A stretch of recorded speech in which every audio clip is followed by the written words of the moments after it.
Kemudian dari apa yang sudah disampaikan Pak Presiden waktu itu dan kemudian Pak Menteri yang saat itu dan saat sekarang dengan RPP yang muncul ini jauh panggang dari fakta.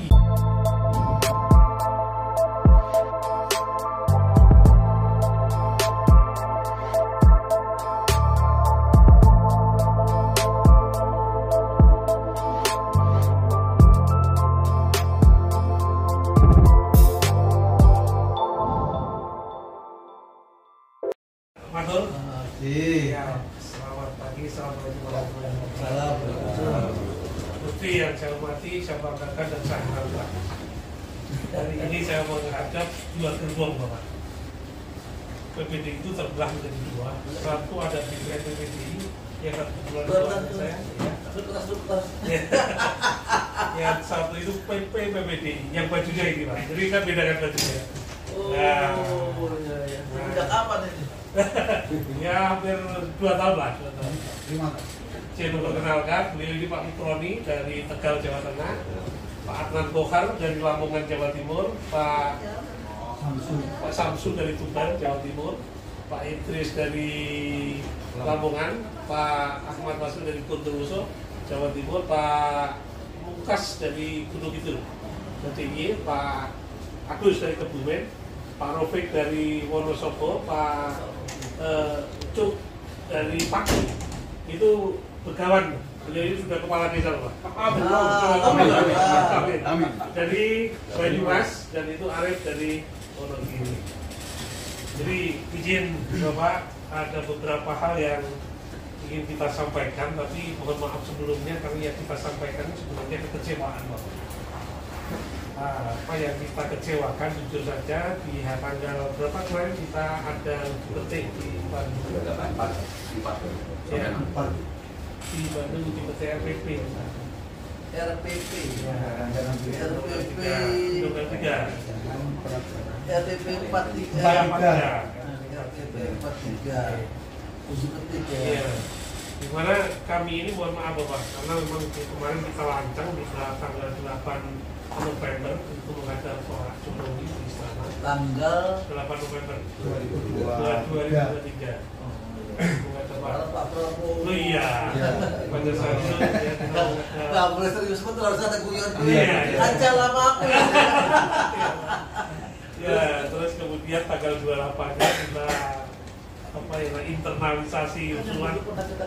Iya, masalah PPI ya, PP 11. Tapi kemudian dari apa yang sudah disampaikan Pak Presiden waktu itu dan kemudian Pak Menteri yang saat itu dan saat sekarang dengan RPP yang muncul ini jauh panggang dari fakta, jauh dari harapan kita. Dimana yang poin pentingnya jujur saja kita ini kan butuh kepastian kesejahteraan. Yang selama ini kita menggunakan PP 11 tahun 2019 yang kadang-kala PP 11 2019 ini belum juga terlaksana di seluruh kabupaten kota yang ada. Salah satu contoh di Poliwali Mandar itu sejak bulan Agustus sampai sekarang belum terima gaji kawan-kawan. Iya, yang sudah ada. Iya. Kemudian di Sumatera itu di Bengkulu dari bulan 8. Iya. Kalau Poliwali Mandar itu bulan 8 sampai sekarang belum menerima gaji. Nah, itulah kemudian yang menjadi keprihatinan kita ketika kita disodorkan draft RPP yang kita bahas di Bandung.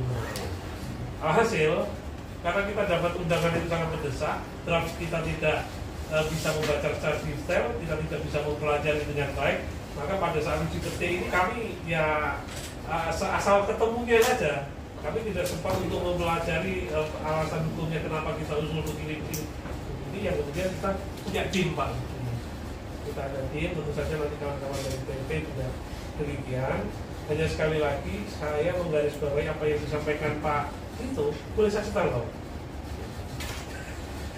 Lama tidak? Enggak, hanya kira-kira 2 menit, 1 menit atau 2 menit. Intinya begini. Ketika itu Pak Dito menyampaikan di acara di 1 dan pada saat itu kawanku, jadi gue percaya aja langsung kalau dia ngomong, nggak usah buka rekaman. Ya, pada saat di ruang bersama kita waktu itu saya hadir. Iya, hadir. Kita menyampaikan bahwa nanti gaji kepala desa dan perangkat desa akan langsung dari APBN ke desa. Satu. Yang kedua, gaji perangkat desa itu setara golongan 2A menyesuaikan masa kerja. Jadi tidak kemudian seperti saat sekarang ini kawan-kawan yang bekerja 0 bulan atau 1 bulan 30 hari dengan mereka yang bekerja 30 tahun gajinya sama.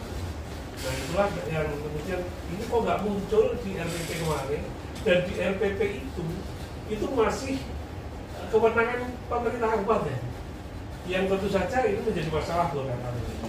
Karena kadang-kala ADT yang dari kabupaten ini kan belum seperti amanat undang-undang yang kurang lebih sekitar 10% dari DAU kan, minimal 10% dari DAU.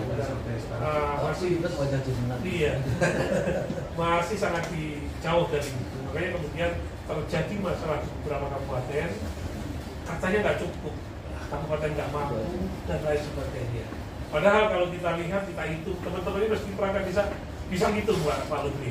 Oh DAU kabupaten ini berapa, 10%-nya berapa, kalau untuk gaji ini pasti sampai. Satu ini. Yang kedua, kami ini juga mau tidak mau kan sudah menjadi bagian dari sebuah profesi di dalam dunia. Undang-undang jelas mengatakan bahwa perangkat desa itu jelas itu sebuah profesi. Cuman masih ada perlakuan diskriminatif menurut pendapat kita. Bagaimana kemudian profesi yang lain selain mendapatkan gaji, mendapatkan tunjangan dengan kesehatan, tunjangan pendidikan, tunjangan hari tua, THR dan honor tugas. Satu-satu lah, terus. Aku kalau sama kacaku bisa guyon-guyon lah. Nah ini yang sebenarnya nggak ngerti ini. Sampai honor tugas. Ini sama sekali nggak muncul bagaimana gaji aja masih diserahkan Pemkab dengan ADT, yang tentu persoalannya akan sama. Kemudian dari apa yang disampaikan, kami kasihan dengan Pak Menteri yang sudah demikian perhatian dengan kita, sudah menjanjikan kesejahteraan kepala desa, perangkat desa sesuai masa kerja, tiba-tiba di RPP-nya nggak muncul. Nah, itulah kemudian Bapak, masih ada satu persoalan lagi, bahwa masa jabatan perangkat desa itu menurut undang-undang desa adalah diangkat minimal 20 tahun, diberhentikan pada saat yang bersangkutan berusia 60 tahun. Tetapi ada satu angkatan generasi perangkat desa yang menggunakan Undang-Undang 579 yang bersangkutan pensiun di usia 65 tahun. Sebenarnya di Permendagri 67 sudah jelas pasal 12. Hanya saja mohon maaf Bapak, Kementerian Dalam Negeri kayaknya mesti genjot di ke bawah agar kemudian itu dipahami di daerah, yang kemudian di daerah tidak kemudian memberhentikan semaunya. Karena seperti yang Bapak tahu, teman-teman ini undang-undang sudah jelas mengatur demikian, kadang-kadang mohon maaf ada kepala desa yang nakal, yang semau diganti ketika pemilihan kepala desa selesai, maka banyak juga jabatan kawan-kawan yang selesai diganti dengan apa yang dimaukan kepala desa. Jadi itu kira-kira yang perlu saya sampaikan, mungkin nanti ada tambahan dari teman-teman dari BP. Sekali lagi kami ingin bahwa tim ini nanti tolong untuk dikomunikasikan, karena sekali lagi apa yang disampaikan oleh Pak Menteri itu sudah di hadapan teman-teman semua, sudah di hadapan banyak orang yang teman-teman mendengar dan berharap itu. Dan Pak, ketika apa yang kita usulkan ini menjadi nyata, yang sekarang kita itu baik kepala desa, perangkat desa menjadi bulan-bulanan di TikTok, itu pasti akan ini.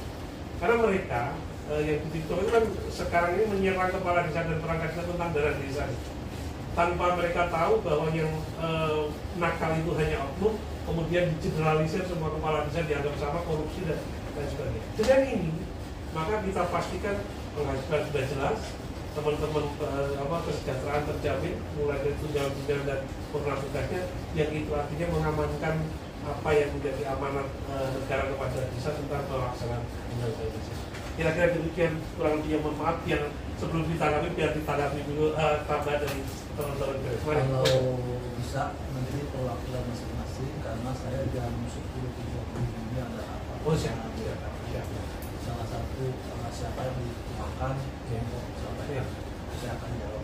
Siap. Terima kasih sudah menyaksikan video ini. Untuk teman-teman yang sudah like, subscribe, komentar, dan share, saya ucapkan terima kasih. Dan yang baru bergabung, jangan lupa like, subscribe, komentar, dan share. Selamat menyaksikan.